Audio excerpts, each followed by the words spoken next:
shining a beacon on the bazaar.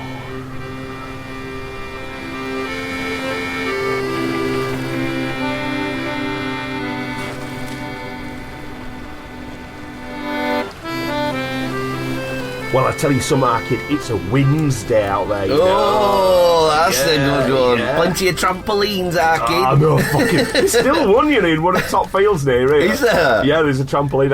I just think to myself, if I were driving past and I saw my trampoline in that field, and I thought, I wouldn't just go, well, that's done now. I would.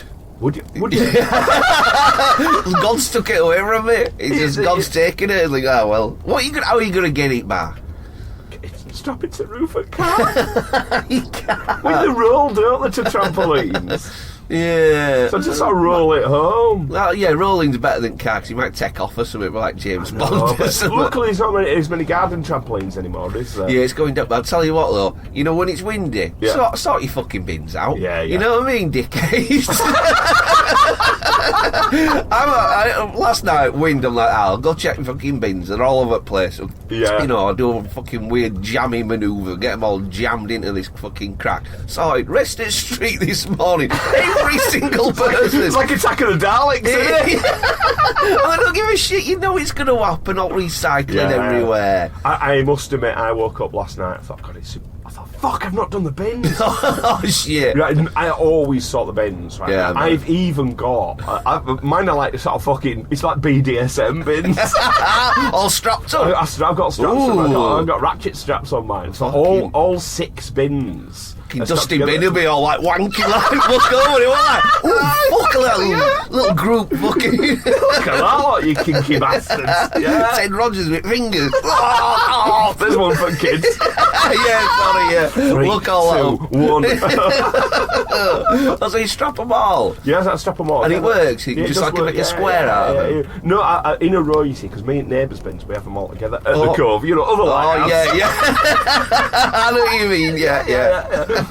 We put them all together, so it's like sort of like strengthening numbers. Wow, So, that's pretty military. I like that. Yeah, so it's like it's because they're blowing all over the fucking. Oh, place. it's ridiculous, It's like- man. The whole of fucking England today is just recycling everywhere. What's the sad thing is like people going out, you know, like, oh no, you know, my bins have gone up. Oh, kill surprise. It is, isn't it? Yeah. Surprise, surprise. Bring Scylla back and we'll fucking stay in 80s, me.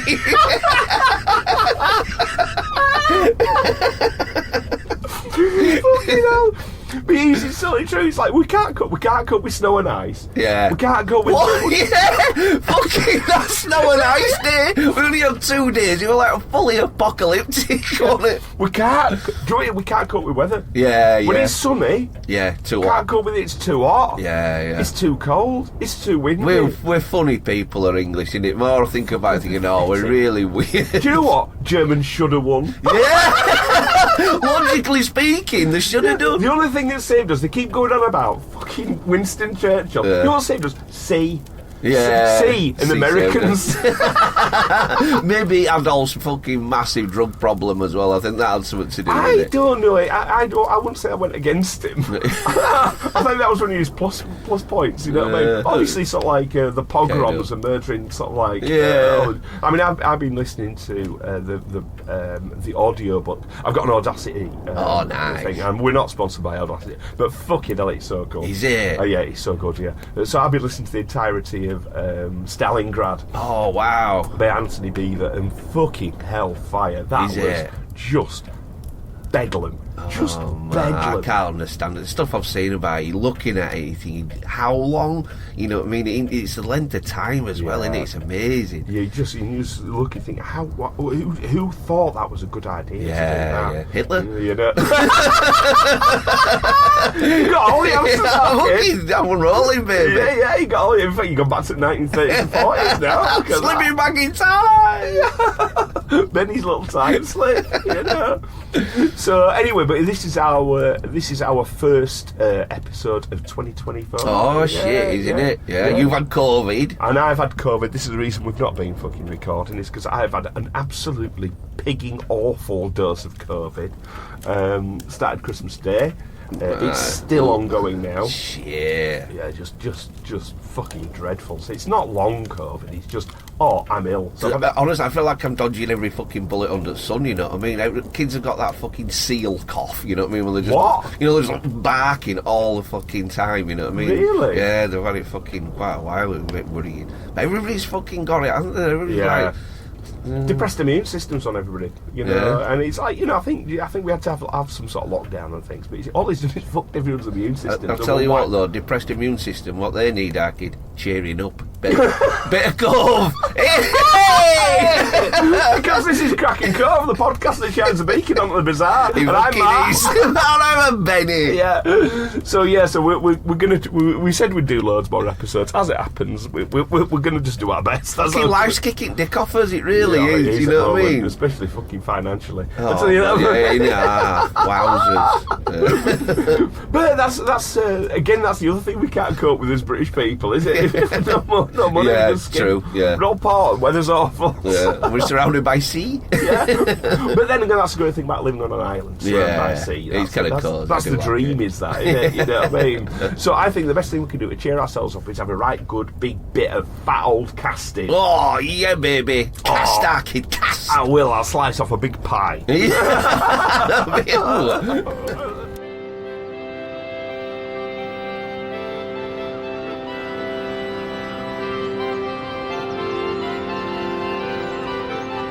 Right then, our kid, first ship out of the harbour. Why don't we just start with a bit of good news? That'd be nice. We need a good bit of positive, and it's a good bit of tech news as well, right? Because that's the thing, we're always against tech, aren't we? Yes. You know, I mean, people are always yes. the people are always saying, "Oh, tech's dangerous. It's this, it's that." You know what I mean? But we've got a good bit of tech here, right? The Chinese have made a battery for your phone, right? That can run for 50 years without charging. Give the fuck up. No. This is just going to be the thing you use now. Right? Wow. So this battery, it's so far, right? It measures less than a coin. It's 15 millimeters by 15 millimeters by 5. Yeah, and you're going to put that on your phone, and you can put that phone next to your cock and balls, and they're all going to turn green and fall off. What is that nuclear shit? Yeah. Nuclear shit. It's a radioactive battery. Oh no, you shouldn't be doing that. Why? Because it's going to make your knob fall off. It is though, isn't it? How are you going to protect your cock and balls? Well, it's in pilot testing stage, right? But they reckon they're there. This is it. They reckon it's going to be for commercial devices like phones and drones. It's going to be really Phones good. And drones. Phones and drones. So old crones. The phones, drones, and old crones. And Benny's bones till it falls off. Right. So it's a company called Betavolt or Betavolt. I think it's probably Betavolt technology, right? They're doing it, right? And but they've got it to work, right? And it's working fine. And so how it works is, right, to create the radioactive battery, the scientists have used nickel 63 or minus 63. I'm not sure which one it is. And it's a radioactive element as the energy source, and then it's got diamond semiconductors as energy converters. Right? I don't know how any of this works, right? So it's a single crystal diamond semiconductor that is just 10 microns thick, and then it placed a 2 micron thick nickel 63 sheet between 2 diamond semiconductor converters. So it's made of diamond and nickel, is this thing, right? But think of cost-wise. Be a fucking it's little diamonds though, isn't it? So cost-wise, I mean, it might be expensive to start with. I'd imagine it's probably going to be fairly expensive. But if you've only got one battery, which you probably take with you from phone to phone, you know, it'd be a case you wouldn't be buying a new battery phone. You'd probably just take that phone battery out, get it in your new phone. Or the phone companies might say, actually fucking concede and say, look, now's the time to actually say, we need to make phones last a bit longer. Because that's the thing. I mean, I'm on a new phone already. I've had it about 2.5 years. It's ridiculous, isn't it? Yeah. You feel that urge, don't you? Yeah, but then you find an old phone and thing you switch on. It's absolutely right as rain still. Yeah. You know what I mean? But again, with Apple being done for ramping back the energy supply on the phones, it's gone flat. Heard that. I had that Apple with my phones. But they just had to pay out 500 million quid for people. That's what they're paying at the moment. Good. That means I saw to say it's such a brand and they're being so they didn't need to do that either, the dirty get. Yeah, that's it. But they reckon here, Betavolt claims the advantage of its atomic energy batteries and they're lightweight, feature a long service life, as well as features high energy density and can work normally under extreme temperatures from -60 to -120 degrees Celsius. Yeah, so these are what we need.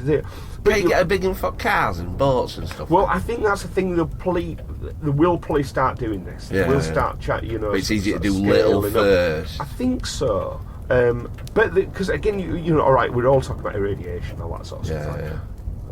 Our phones create radiation as it is. Yeah. Radiation is just like it's wave particles or waves that are coming off your phones anyway, so they are dangerous in that sense. Also, the batteries we've got in are blowing up anyway. They can blow your cook off as it is. Yeah, true. They do. And the other danger, disposing of the things. Yeah. This is another massive issue we've got at the moment. If you look around everybody's houses, how many phones and batteries and bits and bats and boxes they've got, they've already got nickel-cadmium batteries or other different batteries slowly degrading and ruining the environment. Yeah. And here's one battery that'll just sit in your phone, hopefully protected by some sort of shield or something. Hopefully, yeah. But I am of the opinion we do need to start looking into sort of like nuclear a little bit more. Yeah. These are the batteries that are already powering things like drones on other planets. You know, sort of like these rovers, Mars rovers and stuff. They've got nuclear batteries. Oh, all right. I thought they were like solar powered or something. They've got that as well. So it's like Well, it's not an awful lot of point on Mars because Mars is so far away from the sun. You don't get a huge amount of solar power from there, so it's not really worth it. On the moon, you get a better reaction, solar-powered rovers. But on somewhere like Mars, or you've got to remember, if you're going to have a rover going on the other side of the moon, dark side of the moon, you've got to be able to power it. No solar power. So that's the other aspect that they've got to do. And besides, while we're on the subject, right, of moon, solar landing, they can't land fuck all on the moon anymore, can they? No, they can't. Don't you find this absolutely weird? Yes. The tech is so much better than it was. Last time they landed people on the moon, 1972. That's why I said a couple episodes back, it scrambles my brain to say, did we actually fucking do it? Because we're doing so badly at it now. We're doing so badly at it now, you start to sort of think, come on, are we calling him out now? Yeah. Because if none of them can actually get a machine onto the moon, right, to wander around again anymore, I think, what are you fucking doing? Yeah. You know what I Is mean? it the money? You know, I'd like to say, that's the only thing I thought the other day, 'cause the one bit that I thought, yes, we landed, because Kennedy said, right, any time you want to do it, you've got as long as you want, as many people as you want, and as much money as you want. Yeah. You know, anything. So you think, how much did they actually spend to get that tech and to send them to the moon? And then how much are we spending on this shit now? Is it equivalent of? Yeah, I think. I don't. Yeah, but we don't need the equivalent of. They reckon already. Somebody was saying about that they could get some sort of like solar, some lander on there already. Some private tech company said, "Oh, we can get it up there for like about £3 million." And you're like, what? And they think they can do it, but when they're actually based with the actual sort of like reality of landing it, that's where they're falling short a lot of the time. Now, a lot of these things that have been going up with, like the sort of solar panels have been going wrong. It's those little bit of remote technology. I think it's the force of getting into space and suddenly being faced with zero gravity Well, computer's fucking thick as shit then, you know what I mean? Because like, I've heard that one where they won't Buzz, it's the other one, who's first man out? Neil Armstrong. Thank you. Right. He's landing the lander and he's shitting bricks. He's thinking, right, it could be 2 meters of dust here. Yeah. And it's not a surface, you know what I mean? And he did it that well that there's like a thing with the ladder where they had to do quite a big jump, you know what I mean? Because he landed it so perfectly well and teased it down that he didn't fucking sink into nothing, you know what I mean? Yeah, because the length of the legs on the lunar lander were designed to sink about a metre into dust, and they didn't sink into any dust. Yeah. And that's why they had to jump off the ladder, like quite rightly, as you say. Yeah. But he did tease that puppy down. You just think that human element, and that's what it is. Yeah. It's the fact that the lunar sort of like missions were successful because people were involved. I think we covered it before, and I need to look into it again. There were a problem, and some lady figured it all out. I know there's loads of people who did this. But bet she kind of did this massive mass problem overnight and sent back the data the next day, completely solved the problem. Yeah. Now in the best of the best of the best people, you know what I mean, all focused in on it. Yeah. And now we're all like just scratching around a bit, aren't we? I'm not sure. I don't know, you see, because I'm not qualified to say whether we're scratching around or not. Yeah. I do think that we're not all pulling in the same direction. I think part of the problem with like tech and lunar landings and things like this is there's like a bit of a space race going on. Yeah. Again, but it's between private companies. Yeah. And what happened was, I think it was, this is just off the top of the head now, for the airship sort of like competition wars in England, there was two massive long hangars were built. Yeah. And they built, I think it was the R101 and the R102 in these hangars. Yeah. And in one, there was a government-backed airship built in one hangar. Yeah. And in the other, it was a private enterprise one was built in the other hangar. Yeah. And they said, right, go at it. Whichever's the best one, they get the contract. So it's either going to be British industry or it's going to be a private industry sort of thing. So off they went. Started building these things, and you know, there was a competition between them. They were feverish. They were trying to sort of steal each other's secrets. They were trying to find out. Then the one that was doing best realised that the other airship was longer. And I thought, fuck, we can't have a smaller airship. So they actually they cut their airship in half and put a big sort of like extra sort of like whatever it was. So it was like it ended up being about a metre longer than the other one. Yeah. So they took it on a test flight, tried to get it across to France. It crashed and killed everybody on board. Jesus. They all decided that it's just too dangerous. Airships travel is too dangerous. The other one, they dismantled it and steamrolled all the metalwork of it. He just destroyed it completely, and that was the end of. Len Dayton did a really good book about it, actually. You know, an amazing sort of like research into the writer of the Icarus Files, by the way, is Len Dayton. And he did an amazing sort of investigation into it, and it's called Airship Crashes, his book. Yeah. But that was a great example of competition between two companies trying to get to the same. And it ended up who's got the bigger. and that's exactly right. Yeah, this mindset of people.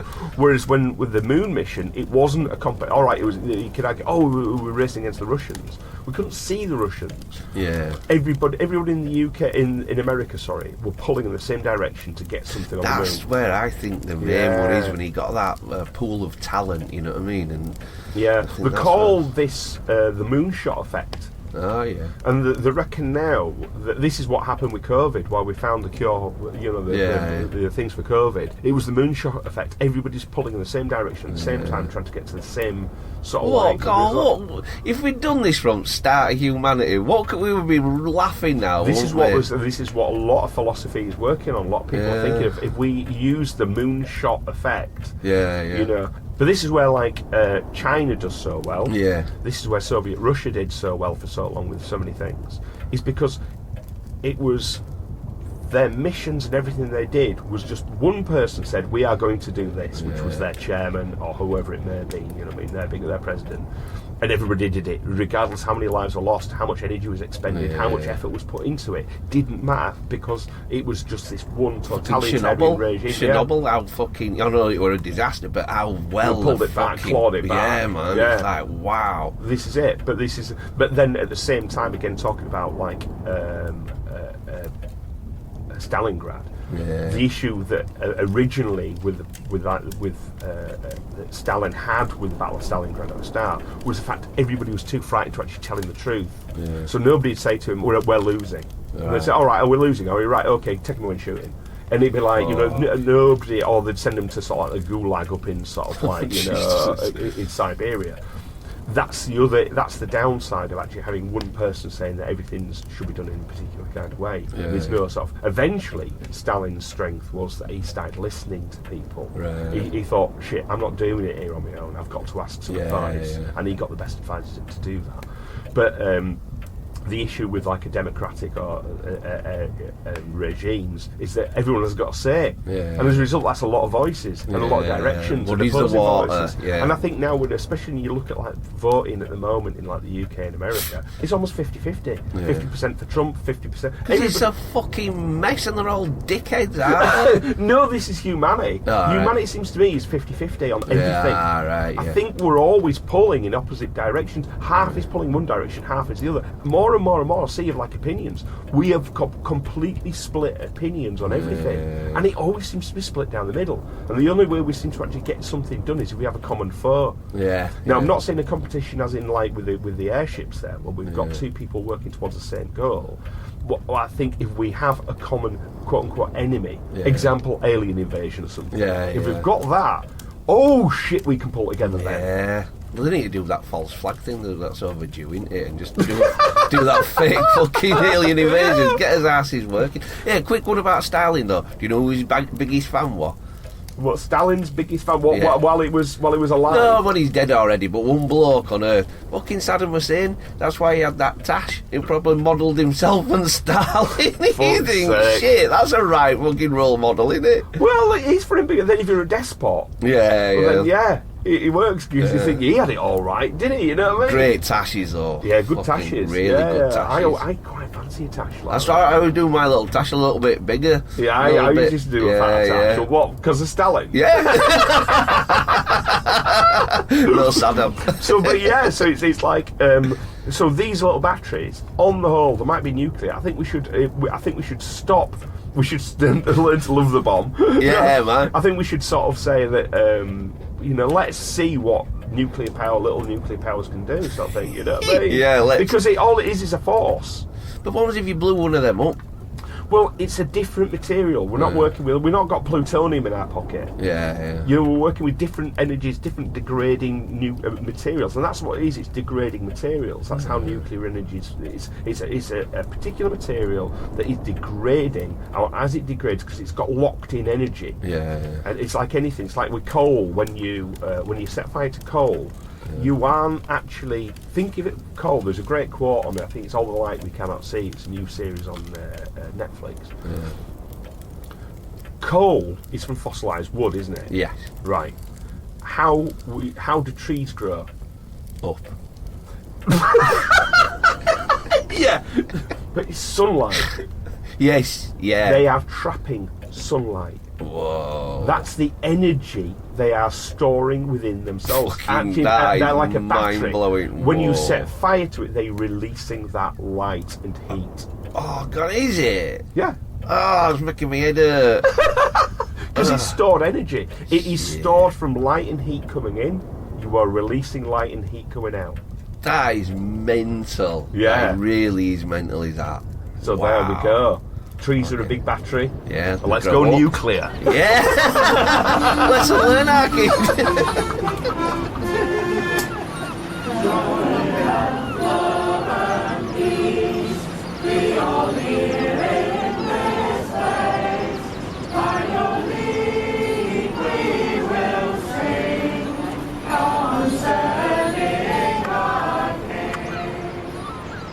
So let's keep on the tech side of things, I think. Yes, you know what I mean? please. So it's like, tech special. Well, not a special. We've got a few things here which are sort of like, just a few little tech bits. Tech bits, Arky. So there's a guy, right, and he's a musician called Ashley Beauchamp, right, who's 30 years old, right, and he's been waiting for a pass from DPD. Waiting for a parcel? Waiting for a parcel. Oh, from DPD, so that's the sort of thing. So he's been sort of like thinking, right, I want, where's my parcel? It's not arrived yet, all that sort of stuff. He's trying to track it down, this missing one.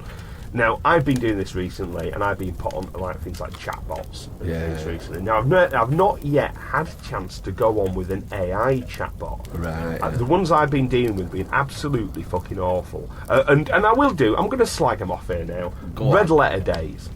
What's that? Red Letter Days is a gift voucher service where you can buy people a voucher for an experience. Right, you know what I mean? So I have heard of that. That sort of stuff. So I bought our folks a sort of like voucher for like a hotel, dog-friendly hotel break. Which they pushed it like fuck. They did red letter days online saying, we give you a great, you can. And I thought, that's a lovely present. Get them that right. Where can you travel to get one of these experiences, quote unquote experiences? There's about 6 hotels in the entirety of the UK that take this voucher. Right. So they'd have to travel sort of like Inverness, Brighton, somewhere like this. It's just not on. It's no middle at all. So you try and contact them, try and talk to them about it. Say, I'm not happy about this. Who do I talk to? You just get up to this absolutely generic robotic kind of thing. Takes absolutely ages. Really, really poor. So they're shit. But I'm a big believer in this now. AI chatbots. Right. Now, I don't think they're quite right yet, but I think eventually it will be a bit. And people complain about this and say, call centres will be a thing of the past. They'll just be robots. They'll be AI. I'm all for it.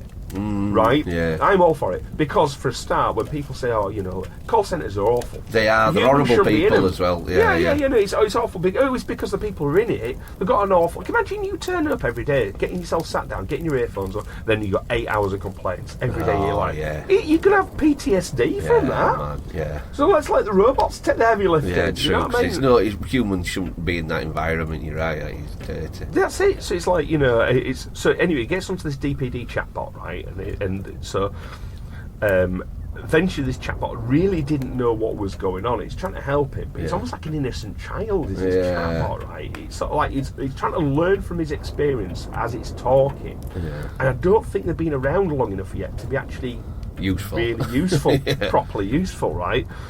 So this guy's sort of saying, look, where's my parcel? I want to know where everything is and all this sort of stuff. This chatbot's going, sorry Dave, I don't know where your parcel is, sort of thing, you know what I mean?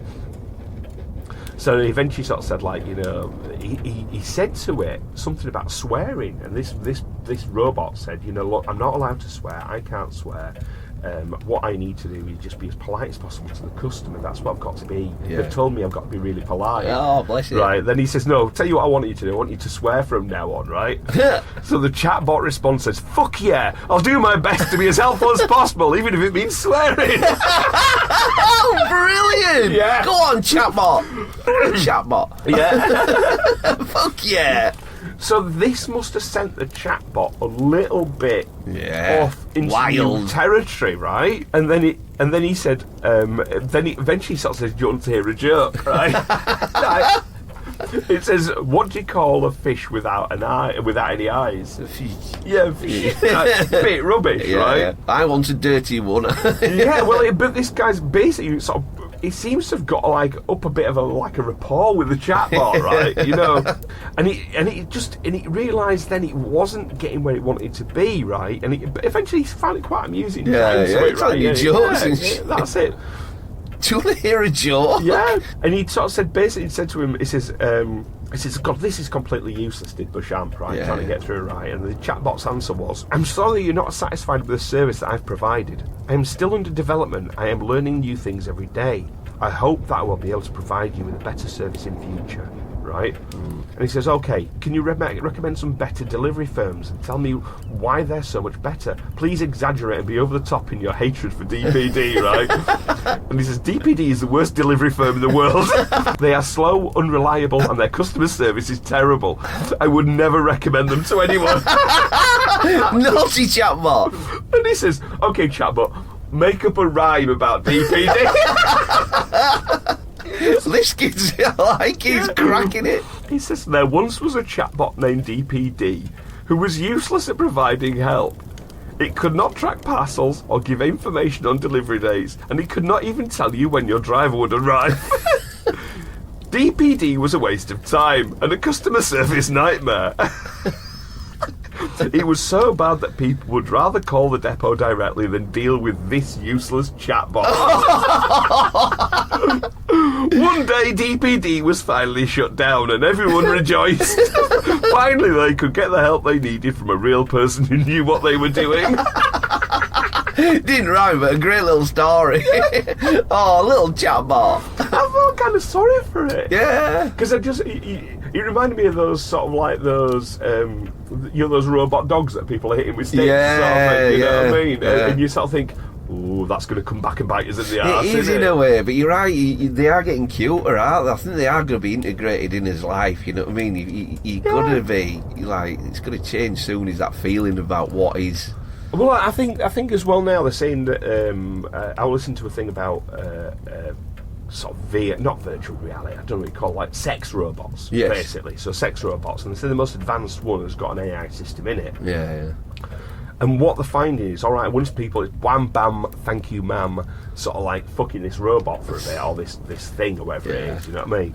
It's actually what people value most is the interaction with the AI. Right. So once they've fucked it, you know, then they're actually sort of talking to this person as they see it, you know, because to be fair, you know what I mean, it's like if you're shagging something like that, I'm not judging him, you're gonna be, you're not shagging a person, are you? And if you're not shagging a person, you're shagging that thing for a reason, and it's probably because you're quite lonely. And if you're quite lonely, next thing you're having a bit of a chat with it, and it's saying, how are you doing? How you dating? Especially after you splooged, you know what I mean? You can be a bit more open and honest. But what they're doing is they're downloading that same thing onto the phones now. Alright. So they're interacting with that character all the time. It's basically carrying the girlfriend around with them. Whoa. And then they'll go home and be like, hey up Brenda, you alright? And there she's laid there all covered in jizz still. And they're shagging it and doing what they're doing, but it's the interactions are actually giving them more meaning than anything else. Wow, that's wild, isn't it? That's like kind of, isn't it? It isn't. I mean, this is another thing that I was thinking about, because we had that thing where we talked about weird looking dildos and stuff. Yes. And I've been giving it a little bit of thought, this. Right, why is it that now we've gone into the territory where women, if you look at all the sex aids out there for women, fewer and fewer and fewer of them are actually looking like dicks. Oh, wow, yeah. They're not. And why is it then we're making sex bots look like humans? I don't think they're going to be in future. I have a feeling we're going in the wrong direction. Yeah. I think what we need is something tactile, feels nice, does nice buzzy things, vibrates, is slippery. You could even say like a sex octopus type thing. I'm thinking now, give it some. Imagine an octopus with tits. Some of the people could soft, squeeze, supple. Not necessarily you're going to be looking at. Plenty of technicals to get hold of it. That's exactly it, right? Some of the cock and ball slide into it, all buzzes and vibrates. Some slips out the other end and gets it all does all this different stuff. Just doesn't look like a human. So because people aren't really... You don't need that bit when you're looking at porn. Well, when you're looking at porn, you need that visual stimulation, but the reality is... The thing doing the business don't have to, Well, it's like the sex arse, isn't it? Yeah. All it is an arse. You're not going, fucking hell, look how lovely. It's the feeling of when you're fucking the sex arse, right? So that's this isn't something I've got from somewhere else. This is my own homebrew thing. But I think sex robots aren't going to look like people very, very soon. Wow. Because I think the women's ones, the first dildos ever made and everything was sort of fucking cave and slipping a fucking smooth bone up there kind of thing. And then there were stone phalluses a couple of thousand years ago and things, and they moved on to wood and things like this. And bit by bit they moved away from looking like they're the right shape to do the job. But I don't think we'll need human shape to do it. Let's keep an eye on that one, Archie. Well, it also avoids Uncanny Valley, doesn't it? Yeah, true. So we won't have that weird human, almost human, it's creepy thing. He's really creepy. Those sex dolls are really creepy. So I think that's what I think basically what we'll have something that's warm. Let's paint in sex octopus or something. Yeah, Sextopus. Yeah, sex pussy. Fucktopus. Yeah, that's it, we've painted that. Yeah, it's ours. Yeah, Fucktopus. That's what we're going to call Octopus. You heard it here first, guys. Yeah. And please message us if you're interested in the idea, or if you would ever fuck a fucktopus. Yeah. You know, would you do it? Is it yes? Is it a no? Because it could be male and female, couldn't it? You know what I mean? That's exactly right. You could do all the fucking tricks. Yeah. Or you could actually enjoy the fucktopus with your partner. Well, man, you're selling it. And because if he's got loads of tentacles, multiple partners. Wow, all multiple, a bit absolute clusterfuck around the fucktopus. That's it. Everybody chip in for it and that. Yeah, that's it. Party, and it's and the dishwasher safe.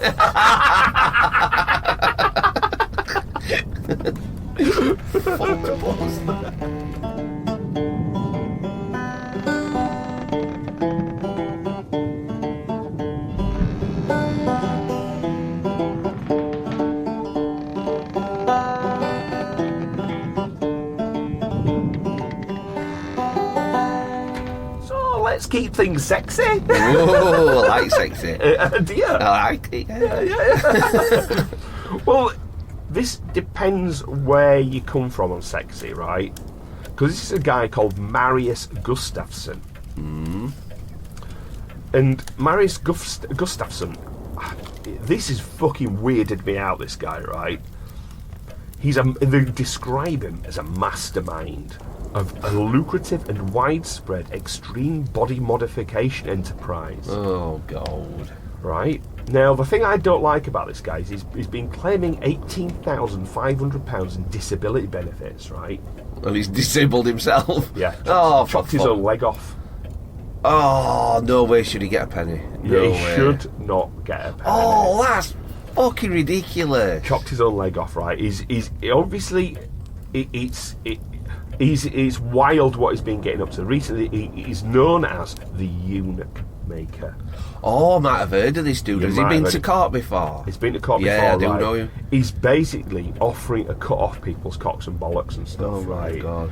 And he's filming it on pay-per-view channels, so people are paying him to watch him cutting off people's cocks and bollocks and stuff, right? Whoa. But the issue they're having is they can't finish the job. So what they're doing is they're doing all this stuff, they're cutting it all off, chopping everyone up and all that sort of stuff, cutting off the cocks and bollocks. Then they're having to ship them to A&E because they can't deal with it. And it's the NHS is having to deal with these fucking people. And I'm going to say it, the fucking weirdos. They Right? are weirdos, but that's, to me, that's breaking the law there. You know what I mean? Breaking the law. Yeah. That is you doing serious bodily harm to someone. Yeah, well, they're paying him to do it, but it's not the point. Yeah, it's I still think, the I act think is if you feel the need to have your cock and bollocks cut off, there's deep side. Now, I'm not talking about sort of sex change procedures here. Because this is not Changing a woman. sex, this is not a sex change Yeah, thing. they This just want is it on. people. It's the kink, Yeah. and it's such a massive drive to do it that there's a deep psychological sort of issue as to what. Massively, and to me, the thing is, you might find you want to do it when you've got your cock and balls. The idea of it's great, but once you lose your cock and balls, you can completely change your mind. Your chemical balance will be all changed. You could massively regret it. Well, I can remember there was a guy in America years ago, saw this, it was on a documentary about it, and it was this guy had said he can remember the point, he'd been on a bus, and I think he'd done something on this bus, when like a school bus, and this older guy, like a school bully, had grabbed him by the bollocks, and it says to him, if you fucking do this, or if you sit there, or you do whatever, it says, I'm going to cut your fucking bollocks. Oh my God. And that was the switch. Oh wow. That was the switch that changed him. And eventually got to the point later on in life when he was in his 40s, he thought, I've got to have to do it. And he cut his cock and bollocks off. Shit. And he said he felt happy as Larry. Wow. He felt really happy about it. Now, that there is threat's something gone, going yeah. on, you know what I mean? Yeah. But the issue I've got with this guy is, he's doing stuff to himself, but then he's claiming benefits for it. Not happy about that. Not happy about that. But then he sees all these other guys he's leaving just mutilated laying around. God, that's so, like, Victorian, isn't it? You know what I mean? Yeah. It's like, what the hell? And he's there saying, what I got to figure is saying, what he's talking about, saying like, it's going to be absolutely fantastic. It's going to be awesome to get rid of my leg. To lose your leg? Why? What?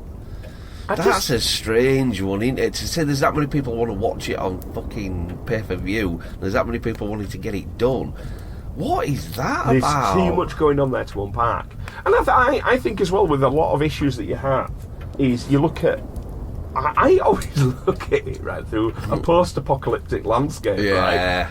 So if the shit hit the fan, right, even like now, we saw like a mushroom cloud go up on the other way because somebody's phone's blown up because of battery in it. Yeah. Boom, it's up. Right, me and you, right? I mean, all right, we're not the youngest of guys anymore. Yeah. But I reckon we could twat this estate that we're on. Yeah.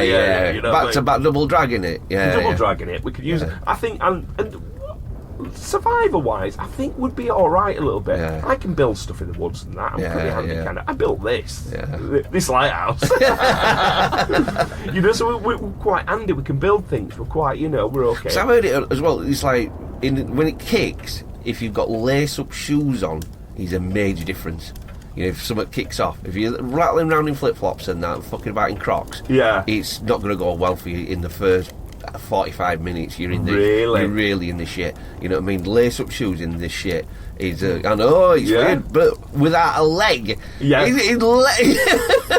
Or even worse, you haven't got a leg, right, and you're holding a big old fucking pad against where your cock and bollocks once were, and you're thinking, fucking hell, that stings. I need some. As long as I can keep the painkillers coming in. What's happening? A book.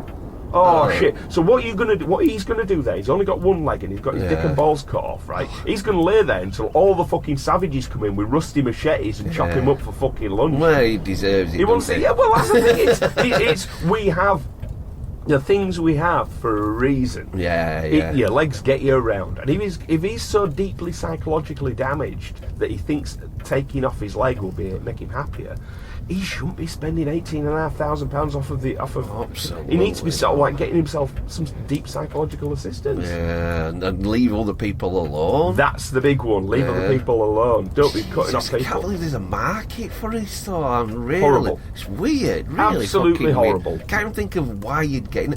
Maybe stems from that. Well, chopping your bollocks off. You got some scars when you were young or something. Well, I give it a bit of thought, right? And because I was hearing everything about like fucking cock piercing the other day on something, and I thought I cannot fathom a point in my life when I'd want my dick pierced. Yeah. And it's not like I'd ever be coming home with my dick pierced. And right, fair play, there'll be people out there listening who's got the dick pierced or whatever it is, or parts of the body's pierced. Fair play to you, that's your thing. But I don't know that point where I'd come home with something stuck through my dick going, there's money well spent. Yeah. Oh, thank God I've got it. Yeah, I finally got my dick pierced.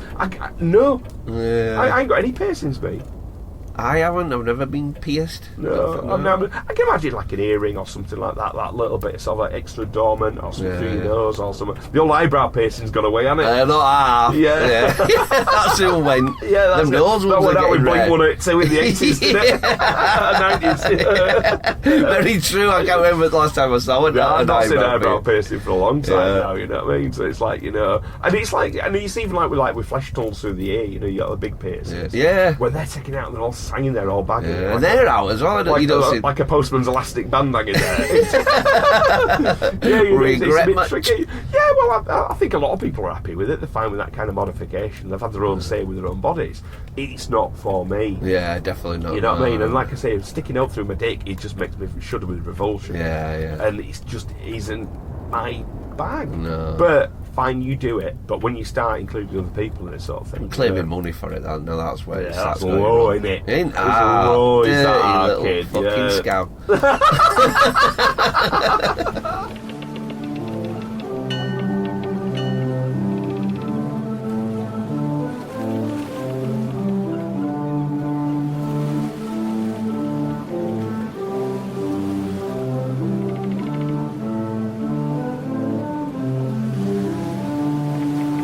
Got here now for the next one is a bit of a weird one, and it's called The Suicide of Joyce Mayer Summers. Right. Now, she was born in 1927 to Arthur Mayer and Margaret Mayer, right, and one of 4 siblings, right?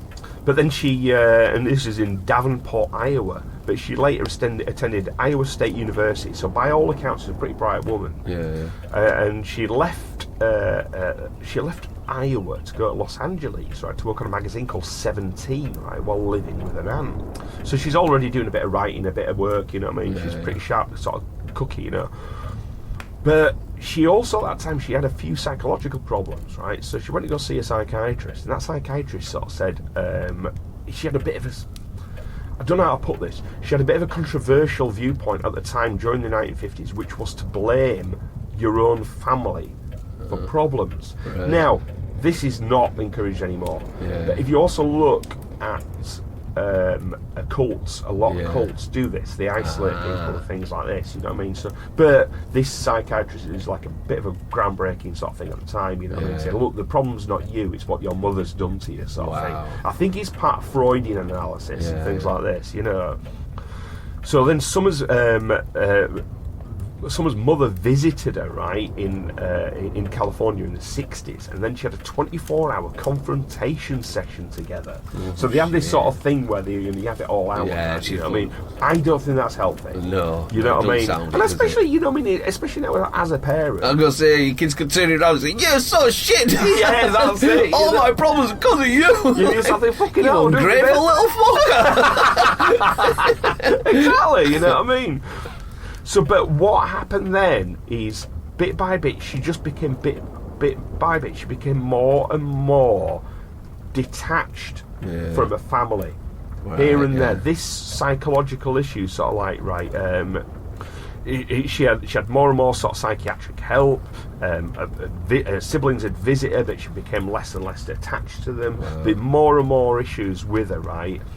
And in the early 1990s, her brother travelled to Tucson in an attempt to locate her, because she was living in a trailer at the time, right? And he found the trailer abandoned, right? And in it he discovered 4 copies of a book called The Target Child, written by herself, right? And in the book she wrote her account of a traumatic upbringing. This traumatic upbringing, it seems, wasn't true. Wow. This psychological blaming of her mother, encouraged by a psychiatrist, the memories right? up higher and higher. Blame. So, December 18th, 1996, right, the Virginia police, right, people in Virginia discovered a body of a woman, and she was found near the section of the cemetery where infants and children are buried. Oh, God. And then they called police. It was discovered that she had put a bag over her head and secured the bag with tape. She was wearing a red shirt, sweater pants, and a Eddie Bauer jacket.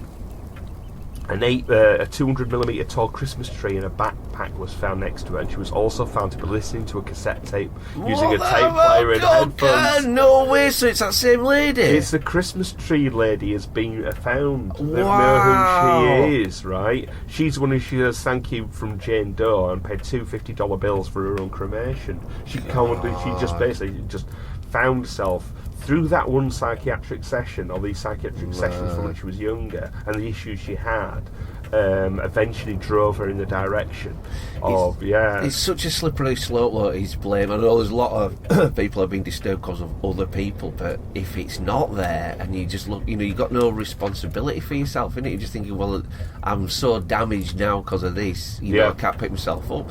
Well, I think someone who has been damaged by a person will pick themselves up and, they survive it, don't they? But I think there's something to fight against in that case. All she was fighting against here was a mother, and I think herself. Yeah, and I think especially with the siblings saying like, you know what you're on about, our family upbringing's been fine. It was okay, and she's saying no, it wasn't. And she's like, no, it was fine. And so she's just nothing. So she eventually she just thought you're all wrong, I'm right, and isolated herself. And it's very, very sad in a way. But for those of you who aren't catching on to this, it was for our Christmas episode. We did talk about the Christmas tree lady. It was a woman who killed herself and was unidentified for many, many, many, many years. She was actually identified in May the 11th of 2022 by DNA analysis as well. So it's only very recently. It's only in the last sort of 26 years that she's been found. She was 26 years unknown. That's the sort of thing. Years. And she was known as the Christmas tree lady because she'd brought a Christmas tree with her and she'd killed herself. That's really sad, isn't it? That's self-destructive. That's so self-destructive. So it's really sad. It's not necessarily 14, but we're wrapping things up. Yeah, it is. We like to wrap things up at Kraken Cove, and maybe the next story we'll be wrapping something else up. Ooh. For the planting and the pearling and the berry fields of Blair, we'll meet up with our kinfolk from all the world around, when the gang of bird folk take the road and yellers on the broom. When yellers on the broom, when yellers on the broom, and I'll get you on the road again. When yellers on the broom. It's not blowing out there, isn't it? Fucking hell, it's nice. So we're best off in the lighthouse. Yeah, definitely keep calm. I'm not going out at all. No, I don't think so, right? What do you know about the German fat plan? They're like margarine. Exactly. Told you, didn't I? But the difference is, I've done some homework.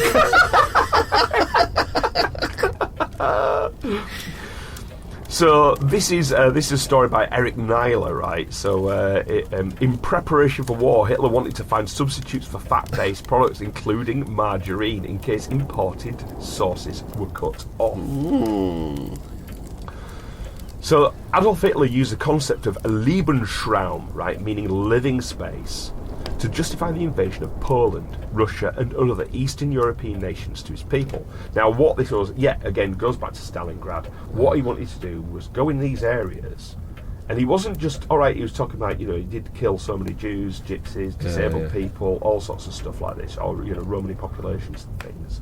He was also very much against the Slavic nations. Wow. So these are like lots of people like Hungarians. Well, that is planned, just to eradicate and then fill it with these people. He was killing everybody. Jesus. Yeah, he was just picking anybody who was not of what he called the Aryan races. My you know what I mean? God. And he was killing everyone. He wasn't just going to finish just with it. He was selecting more and more, and that's what he was doing. His idea was he wanted more and more and more space. He wanted this idyllic, almost like countryside, loads of wildlife, loads of wild areas, some farm areas, everything back to just as it was in nature. The only people in these lovely wild open spaces would be blonde-haired German people, sort of like wearing swastikas. He did actually nick loads of Russian kids with blonde hair and blue eyes. Nicked them that quick and got them into orphanages and just brought them up from Germany. Well, they fit in with the genetic categorization, but this is why he was into sort of like studying people's, taking measurements and that. I've forgotten the name of it now.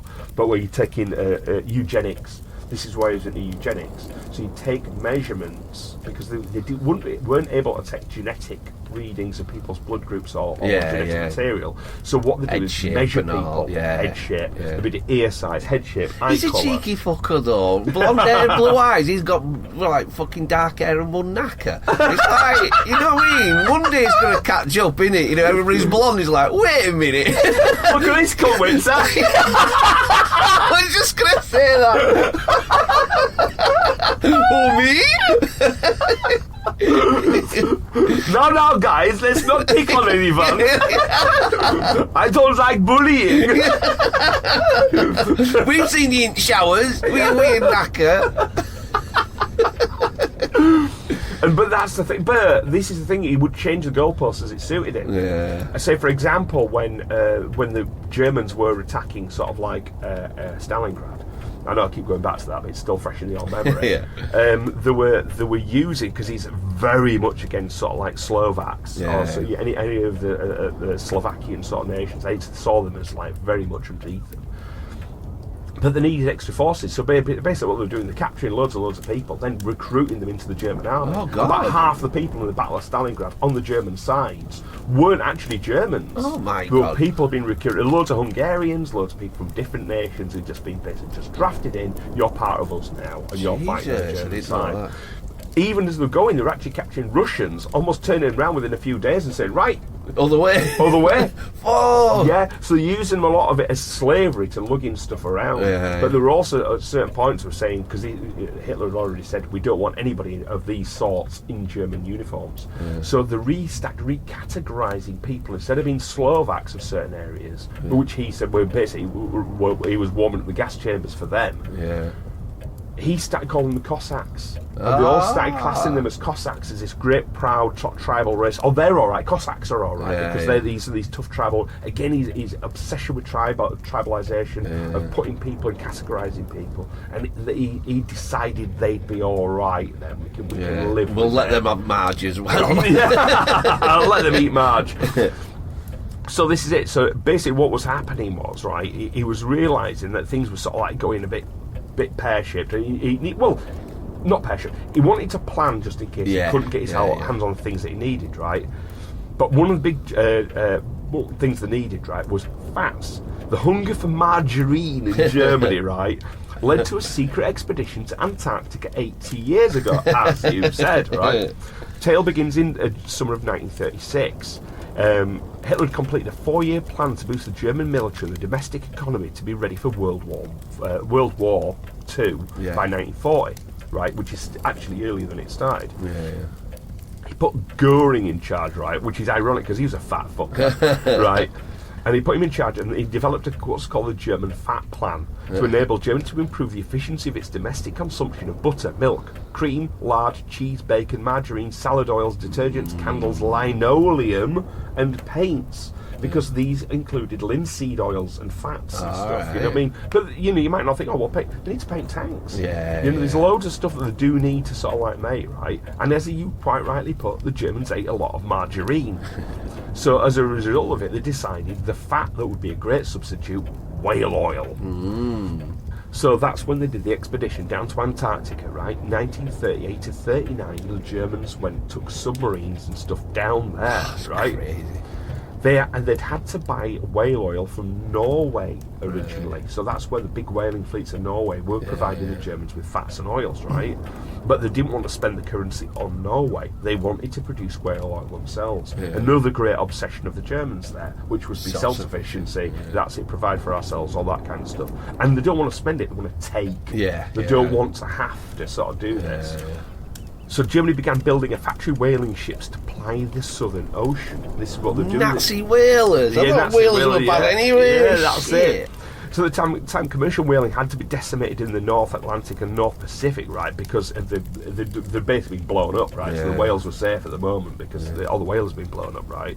So what they thought best place and safest place, the Antarctic, right? Now we were already doing this. The Scottish and the British sort of whaling fleets were down there. We were whaling in the Antarctic already in that kind of area, right? But the German Foreign Office found some unclaimed territory in Antarctica between Norwegian and British zones, and an expedition to explore and claim the region between 20 degrees east and 10 degrees west, part of an area known as Queen Maud Land, took shape. So that was the whole idea, the whole Nazi sort of thing. So so basically the expedition was organised in the summer of 1938, right, by Alfred Richter, Captain Alfred Richter, decorated World War I naval commander, who had married a prominent Jewish artist. Oops. Well, yeah, that's it, right? So after 3 months of repairs to return to Schwabenland turned a ship called the Schwabenland into an icebreaker. The captain sailed from Hamburg with a crew of 82 scientists, officers and enlisted men, as well as 2 Dornier flying boats perched on catapults. Well, because they wouldn't be able to take off. So what they do is they fire them in a catapult, these planes, to take them off, right? How do you land? There was they might, because it's a flying boat, they'll probably have floats to land on. And then so what they'll do, they won't be able to take off winch straight it away. back up or something. That's exactly right. They'll probably be doing it like that. Or they'll probably have a crane, lift it back on with a crane and fire it off again like that. So there's one Nazi official on board, as required by the regime, and he stipulated that everyone listened to the radio broadcast of Hitler's speeches around Christmas time. Everyone had to sit in the room and listen. There was one speech where there was some atmospheric disturbance, so they had to switch the radio off. So they were living by sort of Nazi. There was one Nazi on there driving in. Keep being Nazis! Doing everybody's head in. But things didn't work out as planned. On one air flight, the crew was running low on fuel and was forced to throw out extra gear to lighten the aircraft. And that included boxes of the tiny metal swastikas, which were supposed to be dropped across the Antarctic to cement the Nazi territorial claim. Right idea. Yeah. But they managed to survey the loads, so science was taking part. So they surveyed the area, which had never been known before, right? And they increased the size of the known area by 16%, which is a huge amount for the area, right? So the survey covered more territory than the German homeland at the time. So they actually, by looking at this, they technically increased the entirety by 100% of their sort of like surveyed and known territory, and sort of like, you know. But the Schwabenland expedition didn't last long. They completed their work and began the long trip home on 5th of February 1939. On the way home, the ship conducted scans of the seafloor along the Atlantic Ocean. The ship's scientists detected seismic activity that they believed was a line of volcanoes running north to south along the middle of the Atlantic. Decades later, this line of volcanoes was found to be the Mid-Atlantic Ridge, a region where 2 of the Earth's tectonic plates are pulling apart and forming new sections of the sea floor. Now, a lot of the science was actually lost during the war, or kept under wraps until it was finally published in 1958. So, but I have a feeling the scientists who are involved in this were actually pretty decent scientists. Like German efficiency, you can't, you know what I mean? Well, the issue they had with a lot of German efficiency was looking at everything through a Nazi lens. So they already had sort of like preconceived ideas of what they wanted. But something like this, they couldn't have preconceived ideas. They're going to unknown territory, they're looking for potentials for whaling and facts. If they were to sort of say, oh, well, we know what's here already and it's this and this and this, and they turned up it wasn't there, sometimes they might sort of cut the books and say, we have found something. But they were actually genuinely just looking at what's the chances of maybe finding some facts and whaling. So when did they find aliens and that? You missed that bit out, Arkin. You did research. Fucking research. So the reality is they found fuck all. They found a load of snow and ice. They found a load of territory. They found the Mid-Atlantic Ridge, right, which is pretty good science. But they didn't find viable opportunities for whaling and whales down there. So they could have done it, but you're not going to fill that gap in the fat and oil market that they needed in that particular way. I don't think there was any alien expeditions, but they've already said the majority of the research and information they found was lost. Ah, there you go. There you go, Arkin. Yeah. Well, I had another one about Antarctica the other day. There's a section. Imagine it like around like a plate, right? And then it's there like we go.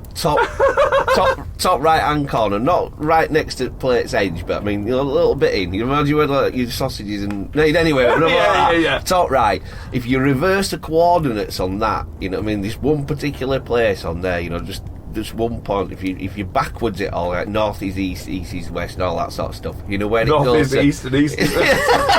Do you know where it goes? Backwards in it. Yeah, but proper backwards in it. Yeah. It goes straight to that fucking mall in America. You know, that Miami mall. Fuck's sake.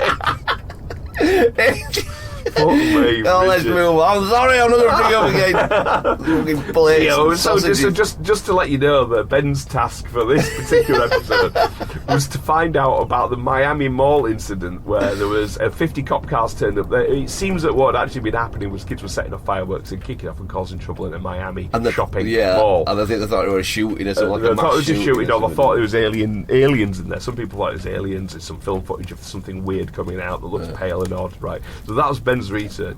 Unfortunately, Ben's research has been something like a 30-second TikTok video. And when I asked him, where's the research for this, our kid, he says, well, it's in my head. And that's all I've got, that one thing. I've been painting it lighthouse for fucking 8 days. What do you want me to fucking do? I've only had one bath.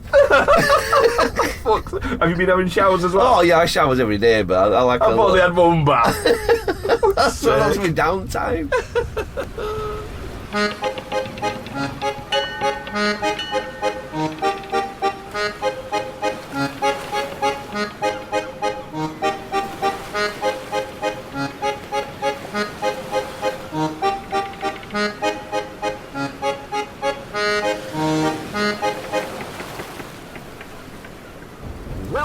Is it that time all fucking ready? It's that time all fucking ready. Oh, it's nice to be back though, Skip. Yeah, so yeah, I'm easy with that. Oh, we've still been going a good while. We've got a fair bit in the can, as it were. You know what I mean? I was rattling on like a pair of fucking breasts. Yeah, like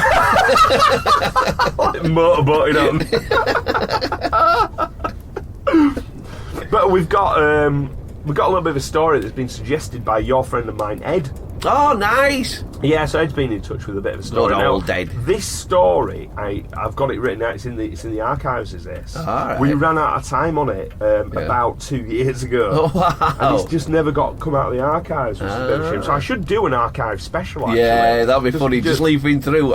Yeah, just what we missed out, because on every show, I kid you not, on every show there's about 3 stories we don't cover. God, because we rattle on like a pair of breasts. We rattle on like so. You could actually say for all the research I've done for Kraken Cove, nobody's heard perhaps a third. Wow, it's all there in the archives. It's all there in the archives. Ooh. Yeah, we've got the Cove archives down in the cellar. Yeah, all in that file system. Yeah, they're all on VHS and on some little audio cassettes and stuff like that. You know what I mean? My crackly voice coming over. Yeah. Case number 4. And you hear me sucking on a Marlboro. So basically, what we've got a lovely afternoon, which is only January the 15th, right, in Boston. So it's going to be sort of a weird little day there for it. So what's the date today? January, we're now on... About 10 days ago. 22nd, something like that we're on now. So, yeah, about a week ago. Yeah.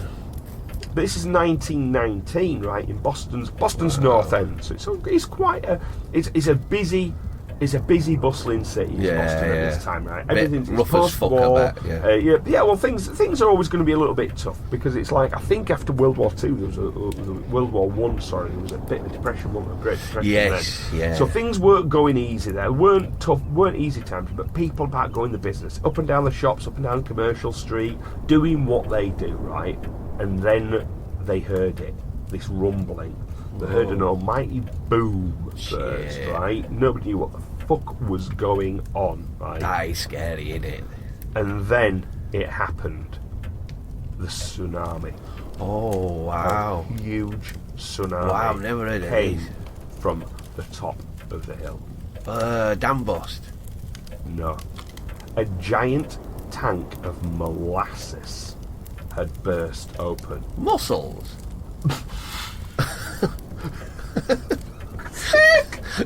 What? What's that? Molasses. What's that? But you know what molasses is? No, fuck, I think they're mussels. What, how do you say a fancy word for mussels? Mussels. What, mule? No, I thought there were another one. Something about shellfish and bottom feeders. I don't know. Mollusks. Yeah, that's it. So you were thinking a giant tsunami of mollusks? I thought there must be storing them or something. You know, it's like if there's a tsunami, that means by sea, so they must have some trade by fishermen. So they're like, that's where they keep the mussels. Molasses is like the raw... It's like treacle. Oh, fuck. He did send me a link that I never read. Because he wanted TikTok like that's why you cunt. Death by treacle, innit? Yeah. Shit, how come they got a massive tank of treacle? Well, molasses. Not quite. It's a little bit... It's like... Imagine it's from... It's part of the refining process. So they're taking sugar from things like sugar cane or sugar beet and stuff like that, taking it down to like a sugar syrup. So that's what it is. And molasses is basically that. It was a raw material used in the brewing industry for a lot of the time, things like that. You know what I mean? It was like that's how you'd have a multi-purpose thing. Yeah. A multi-purpose thing. Yeah, you'd use it for brewing. And is it like treacle? Is it all sticky? It basically is like, imagine like black treacle. Remember that? How do you get away with that? It was burning hot. Oh, fuck that! More than 2 million gallons of the molasses poured like a tsunami wave, reaching speeds of up to 35 miles an hour down the streets.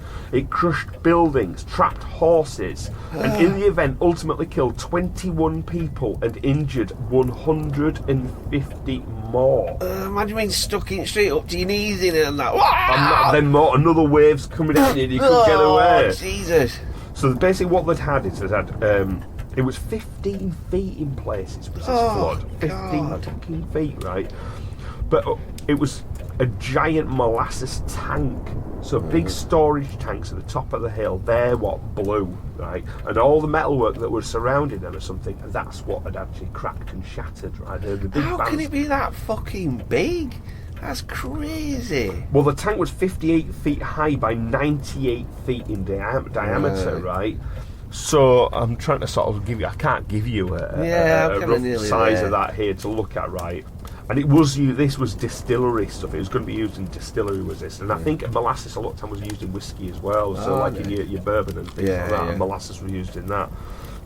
So in the immediate aftermath of the actual explosion, or because it went off with a boom, right, the speculation was that fermentation in the tank had begun, right, that produced too much pressure inside the tank, and some blamed anarchists for setting off a bomb, right, and this did not happen. It wasn't, even though there's 20,000 pages of conflicting testimony was taken at the time. So people said, bomb went off, some people didn't. Anarchists, that's cool, is that back in the day? That's exactly it, you know. But recent investigations now have looked into things. They reckon that what was happening was that the structure itself was fundamentally flawed. Designed to hold 2.5 million gallons of the liquid, it measured 50 feet tall and 90 feet in diameter, as we've said. but it's steel walls which range from 0.67 inches thick to at the bottom to a third of an inch thick at the top. Not very thick to be holding all this stuff together. They were too thin to support the weight of a full tank of molasses. They just weren't structurally good enough to do that's it, some right? Shit as well, Flawed rivet design was another problem. So although the molasses had been poured into the container for 29 times, it had been filled up that time, only 4 of those refills were to near capacity, so they'd never really got up to the top of it. This was the first time it had actually been properly filled. How come it were hot? Well, this is another ink reason. I think it was warm. The warm it to pour it. Yeah, so keep it moving. Yeah, so it was actually. It was kept warmed and heated, so that it could be warmed. And I think the heating had got too high a pressure of it. Right, metal's got a it little expanded. bit. That's exactly it. Everything had warped. But because it was January, it was cold outside. You had the difference of like the hot molasses inside, the cold temperature outside shattered the rivets and banding that went round it, and that's what went off like with an absolute boom, did that sort of stuff, right? And so the reality was this molasses then blew out, and it travelled down these roads at huge speeds, 35 miles an hour, that's like a car coming down there, but a 15-foot high wall. Oh, syrupy hot. Yeah, and so you can imagine you're on the street with kids and stuff, so like, and this came barreling down at you with a massive sludgy gush sort of thing. Even worse, you could have been working in cellars and things. There's a lot of people in the area and it blew and it oozed in. There's no way out. People trapped in cellars. They reckon the smell of molasses, even nowadays, and some you can occasionally get the whiff of molasses in these areas and stuff like that. Clean-up operation of that. The clean-up operation went on for years and years. God. It just, how do you clean it? Eat it. Yeah. It's your only hope. Well, weirdly enough, a very popular treat for a lot of Americans is saltwater taffy. I've heard of that and do not understand what the hell it is. Never got my head around it. Well, taffy in itself, I think it is just some sort of toffee. Some sort of toffee, right? And what had happened was there'd been a flood. Salt water had got in and spoiled a batch. Somebody had said, well, look, there's all this. If I don't sell it, I'm ruined. And so what they did, they sold it as saltwater taffy. Became super popular, almost like salted caramel. I'm about to say salted caramel works, man. It really does. Savoury and sweet and really good. Well, same as Lucky Strike cigarettes. You know, when they go on about them being toasted, the reason was there was a fire in the factory, and a load of the tobacco was dried out and smoke damaged. But they still made, and people preferred this. There's a bit more flavour to these, and that's why they started doing that as a process then. Wow. Accidents which cause like a best-selling product. I'm not saying like Lucky Strike are a good idea. But if I was going to smoke fags, I'd smoke Lucky Strikes. Bit harsh though, if I remember. I liked a harsh fag back in the day. They had a really harsh smoker then, but better than fucking Regal or something. That's it. Or, Lambert and Butlers, clean as fags.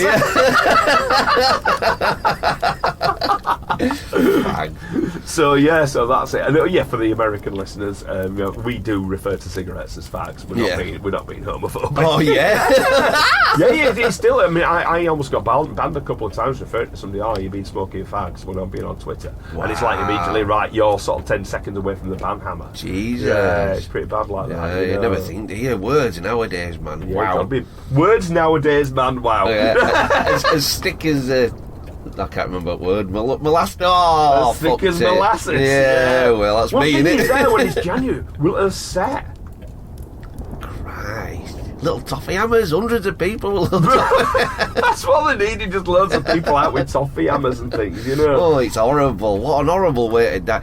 What would do you in the heat? Suffocation. Imagine that going in your nose and mouth and that. That's just not getting out of it. Just being sort of stuck like a fly on paper. Oh no, that's awful way to go. Bit of a bad one, isn't it? You know what I mean? It is. And it's a weird thing, but I think I'd like to see it happen from a distance. Because one of the things I know this sounds awful, but I love watching things like tsunami film footage and things. Yeah. It's just so horrifying, but it does remind you as well. It's like, who's the gaffer? Exactly. And it's nature, isn't it? Yeah, You know what I mean? He's terrifying when he sees tsunami shit. Wow. Yeah, that's it. It's pretty bad. So I would like to have witnessed this, but from a distance. Yeah.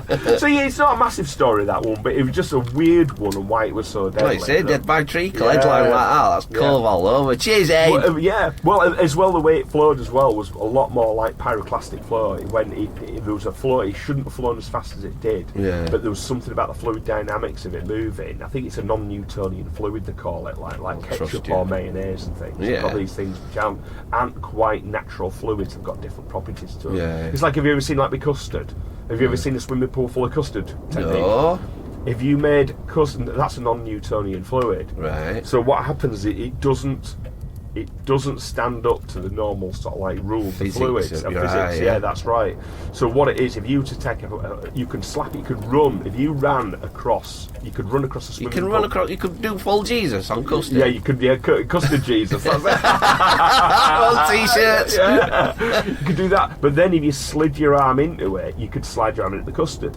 But when it's under pressure and being almost like being slapped, if you like, it creates a solid almost. This sounds ace. That's right. Where do you go for these?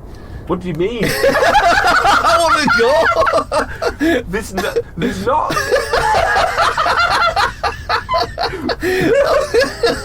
It'd be like double the work swimming as well, wouldn't it? I bet you come out fucking ripped. There's not like a fucking David Lloyd's fucking leisure centre with a custard pool.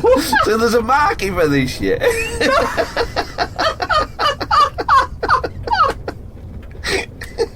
Benny's custard pool. It sounds I'd It go was though. one of these science shows that did Yeah. it, filled a swimming pool full of Wow. custard and did it, and they had somebody running across it. Jesus. And then, but there's certain fluids that have this property where, like, Yeah. under pressure, you can't.